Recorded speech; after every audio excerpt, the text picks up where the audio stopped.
bonjour à tous ces enfants et bienvenue dans cette nouvelle vidéo à temps de secondes. Aujourd'hui, que des nouveautés qui ont fait parler sur la toile. Déjà de 1, premièrement Renault, on va passer par Renault, qui a présenté sa Renault 5, donc le renouveau par rapport au premier modèle qui est apparu il y a déjà 40 ans. Donc c'est un peu un design old school, mais avec du moderne mélangé. Bien évidemment, cette Renault est 100% électrique.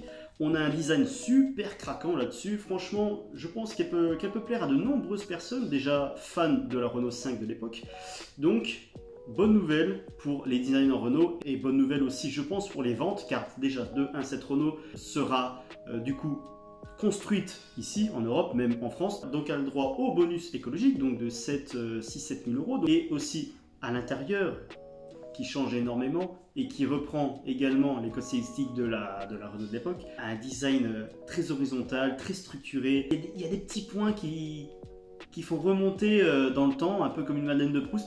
Franchement, il y a de quoi faire, il y a de quoi être conquis par cette voiture. À partir de 25 000 euros, on aura le droit au bonus écologique qui devrait baisser la note en dessous de 20 000 euros. Donc très intéressante pour une voiture de cette gamme-là. On va toujours rester dans l'esprit Renault, enfin dans le groupe Renault, en parlant de Dacia, qui a présenté sa nouvelle Spring. Alors oui, déjà, parce que la Spring, on la connaît, mais depuis pas très longtemps quand même, hein, il y a déjà 2-3 ans, donc c'est court pour une carrière.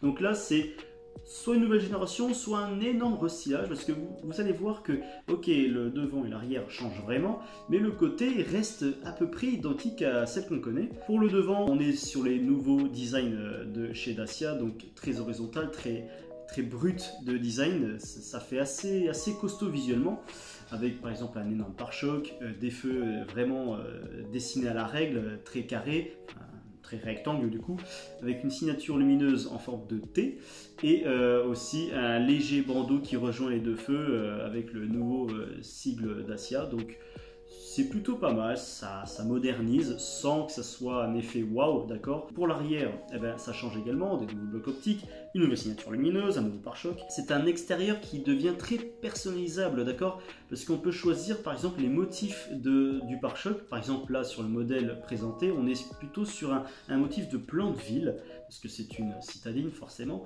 Donc on peut changer ça, d'accord. Je comprends tout à fait que pour ceux qui n'aiment pas ce motif-là. Pour le côté, eh ben, nous avons un petit rajout de décoration pour le montant C, donc au bout de la vitre. Voilà, ça rajoute un petit standing supérieur haut de gamme, entre guillemets, bien évidemment. Et aussi des nouvelles jantes, ça va de soi. Pour l'intérieur, bah, c'est là où c'est plus intéressant. L'intérieur change complètement. Par exemple, regardez, par exemple, l'ancienne Spring, d'accord. Voici bah, la nouvelle. Voilà, la nouvelle. Plus rien à voir, on est sur les traits de dessin, les derniers traits de dessin de chez Dacia, un tableau de bord personnalisable, très à l'horizontale, très moderne. On est toujours sur un plastique voilà, brut, enfin, bref, on est chez Dacia, on est sur un prix très contenu, même si celle-là, la Spring, devrait quand même un peu galérer par rapport à la concurrence, parce qu'elle sera aux alentours des 20 000 euros, même un peu plus. Pour une petite citadine, ça reste un peu cher, surtout que la Spring, eh ben, elle ne sera pas construite en Europe, donc forcément, eh ben, on n'aura pas le droit au bonus écologique. Par rapport à la concurrence qui ont tous le droit, elle sera au même niveau de prix que par exemple la Renault 5 ou la Citroën C3, iC3 pardon. Il y aura beaucoup de choix au niveau de ces prix-là, au niveau des voitures, donc la Spring devra faire pas mal d'efforts pour se sortir de cette situation. Allez, on va partir un peu chez les Allemands en parlant d'Audi. Et oui, Audi ont présenté la version restylée de sa A3. Donc pour moi, personnellement, c'est un restylage qui n'est pas réussi. Il n'y a pas assez d'ambition et il n'y a pas assez d'efforts pour faire montrer que l'Audi A3 est une voiture, que c'est une Audi, quoi, que c'est une haut de gamme. Là, par exemple, on reste sur des pare-chocs en plastique brut, pas très valorisant à l'œil et peut-être même au toucher, donc c'est un peu dommage. Ce qui change, on va commencer par l'avant, on a des nouvelles signatures lumineuses sur le bloc optique, donc des blocs optiques qui ne changent pas de design, d'accord, on reste sur le même dessin, mais voilà, on est sur une signature lumineuse personnalisable, et ça c'est la grande nouveauté. On peut choisir entre 3 ou 5 dessins de feu de jour. Pourquoi pas, ça peut le faire, ça peut être bien. Au niveau de la calandre, donc la fameuse Ziegenfreil d'Audi, elle s'écrase un peu, elle s'élargit et on a un autre motif de calandre, donc voilà, en forme de L allongée. Mais voilà, la calandre pour les versions de base reste en plastique brut. Vraiment pas ouf à l'œil, d'accord. On a un pare-choc différent, un peu plus sportif. Il y a la version All Road qui arrive du coup sur cette version restylée, donc nouveauté également. La garde au sol grandit de 20 mm, un truc comme ça, donc c'est rien du tout, hein.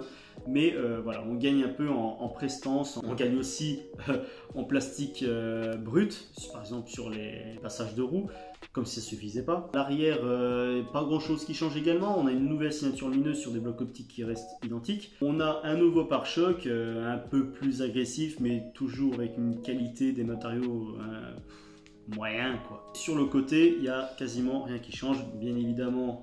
Sur la version All Road, comme je l'ai dit, et passage de roues en plastique et des nouvelles jantes aussi. L'intérieur, eh ben, assez déçu également. Stylistiquement, il n'y a rien. Le tableau de bord reste identique. On a toujours les mêmes fonctionnalités. Malgré que peut-être que sur l'infodivertissement, il y a pas mal de trucs qui changent. Une mise à jour, on va dire. La plus grosse nouveauté, c'est que on a une ambiance lumineuse intérieure qui évolue un peu plus dans la nuit. Eh ben, c'est ce qu'on verra le plus. Et pour finir, chez Peugeot, qui présente sa 5008, donc la version familiale du 3008, ok, donc vous connaissez tous le nouveau 3008, ok, c'est très anguleux, c'est très sportif, la découpe de coupé à l'arrière est vraiment pas mal. La 5008, forcément, on reste sur une familiale, donc c'est assez droit, mais on reste sur le même trait de dessin que le 3008, donc même avant. L'arrière, quasiment trait pour trait au 3008. Par contre, ce qui change, eh ben, c'est l'intérieur, le volume de coffre, les deux places en plus, qui devrait apporter vraiment pas mal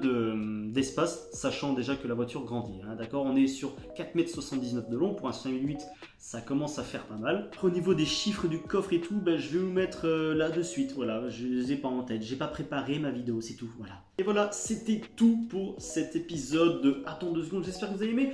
N'oubliez pas, abonnez-vous, partagez-la, likez-la, et surtout, je vous dis à la prochaine pour une nouvelle.